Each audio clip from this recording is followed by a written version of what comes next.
tout le monde. Mais là, on est dans un temple qui date du 3e et 2e siècle avant Jésus-Christ. Exactement de l'époque du roi Ptolemy IV et le roi Ptolemy IV. Mais le roi Ptolemy IV, qui a commencé la construction du temple, il a voulu offrir ce temple comme une excuse pour le peuple du Sud. Pourquoi? Parce que lui, il était vaincu dans des batailles et il y avait des gens ici dans le sud qui voulaient avoir le Kaaba. Et pour telle situation politique qui était difficile, lui, il a décidé de faire un petit temple qui fait presque 11 mètres de large et 37 mètres de large. Regardez bien entre ici qui est derrière ce temple, là. Et les murailles, là, ça a été fait du temps des Coptes, ça a été de la construction du temple. Non, le temple grec-romain. Le temple qu'on va visiter. Et la preuve, regardez bien, la symétrie du temple avec les portails. Là, les gens. Tout à fait.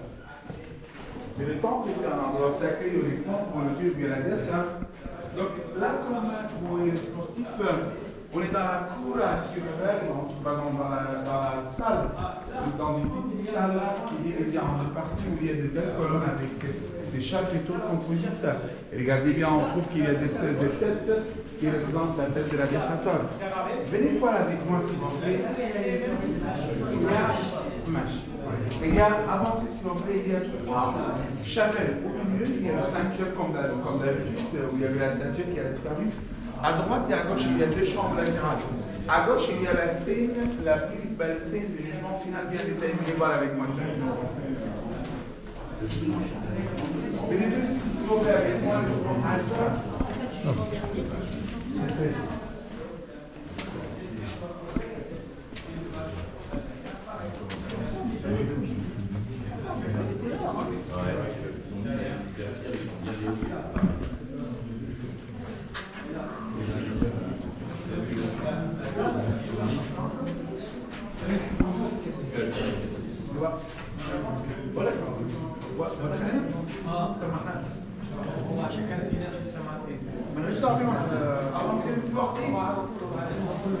On est là, les sportifs.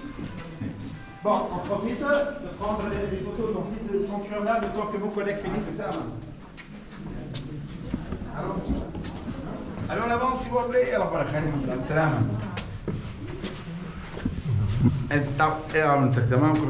Avancez, s'il vous plaît, tout au bout, s'il vous plaît. Elle dit des 500 km. هاي والله قال السلام عليك والله يا شيخ انا كنت بشرح والله ماشي alors là comme vous voyez les chers amis on est dans une petite pièce où il y a des belles gravures où il y a la plus belle scène de jugement final comme on a déjà dit les anciens égyptiens croyaient c'est son cœur. Donc là ici on trouve que le jugement est bien détaillé. On commence par là. Le défunt est là. Est représenté entre la déesse Maat deux fois, avec la plume de la déesse Maat, la plume de truche, le symbole de la justice.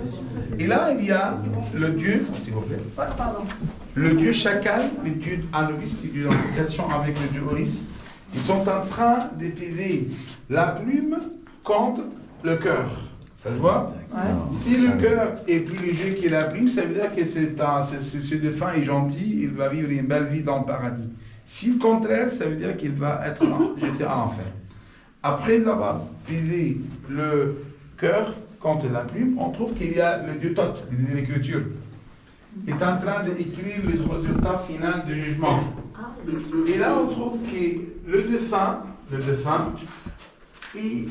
il est en train de conduire un dieu qui s'appelle Amam, le dieu méchant, qui est présenté comme cela forme avec le corps d'un lion, la tête d'un crocodile, qui verse du feu de sa gueule.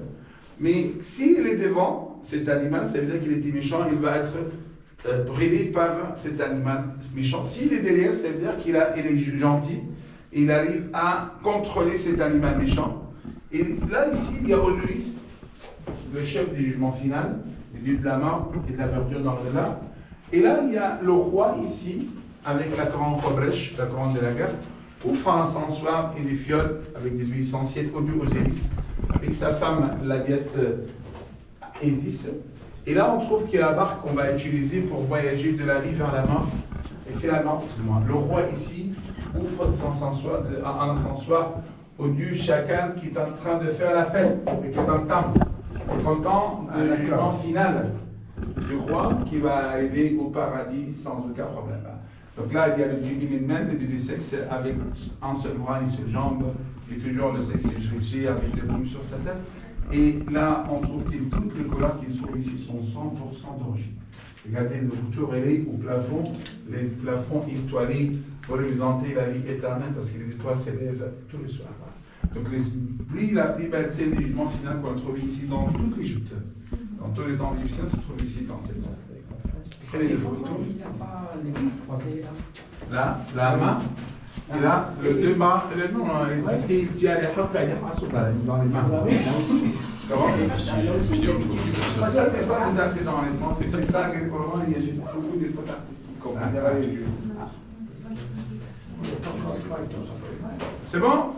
On prend. Elle va faire les bleus là, je sens. ادخل عليهم يا باشا عشان يطلعوا. On y va.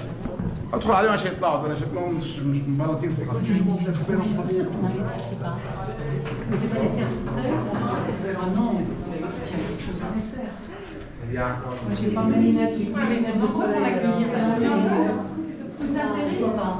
Si, c'est bon, il y a un truc.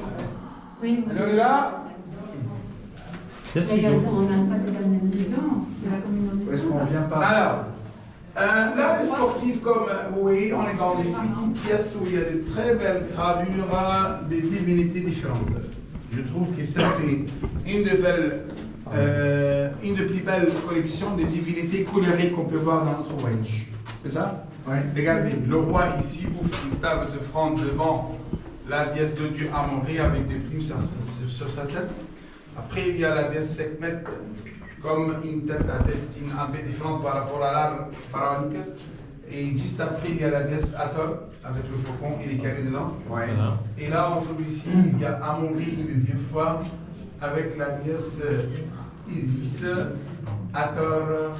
Isis et Hathor là aussi devant le roi qui ouvre des fleurs et des fleurs de lotus. Ici, vous faites un demi-tour, on va trouver que le roi ici ouvre des fleurs avec des huiles essentielles, avec une bougie pour parfumer le temple, il y a la pièce au dieu Osiris, sa femme la déesse Isis, Hathor, son mari le dieu Horus, et là il y a la déesse Nephthys, la déesse de la magie, avec le dieu Chacal. Regardez bien, toujours le plafond est étoilé avec de hauteurs ornées de symboles de la protection et de la vie éternelle. On prend des photos sans Et celui-là, c'est quoi là? C'est le chacal à Oui, Mout, et puis l'autre, C'est quoi les attributs? Khonsou, c'était le dieu de la vie, le fils d'Amon. c'est visiblement deux plumes. Avec Et ils sont une souvent les deux. avec la lune, une discussion là au-dessus de la tête. Il y a Mout et Moumout. Mout et Amonette. Mout et Amonette. Ganga. Ah, c'est pas une barre de ça. Amon et Mout. Il y a des singes. Dans la vallée des singes là. Vous savez, Jean, regarde ça. Là. C'est pas loin. Ça copie beaucoup. Parce que. Non mais on n'est pas organisé pour. Plus tard, ils sont revenus, ils ont, le village était plein d'enfants. Comment ça? Ah, il a bu de l'eau du Nil. C'était bien occupé des femmes du village. Donc la jupe des pointus, c'est un roi, hein? Non, c'est un pharaon. Pharaon. Oui. C'est pareil, c'est pareil. On va filmer le groupe. On va filmer le groupe. On fait pas de granit ça. Hein.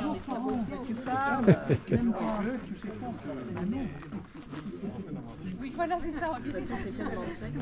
Oui. Moi, je suis pas pressé, moi. Voilà. Tu finis ta nuit. Non, il commence. Et comment ça se fait, il n'y a personne?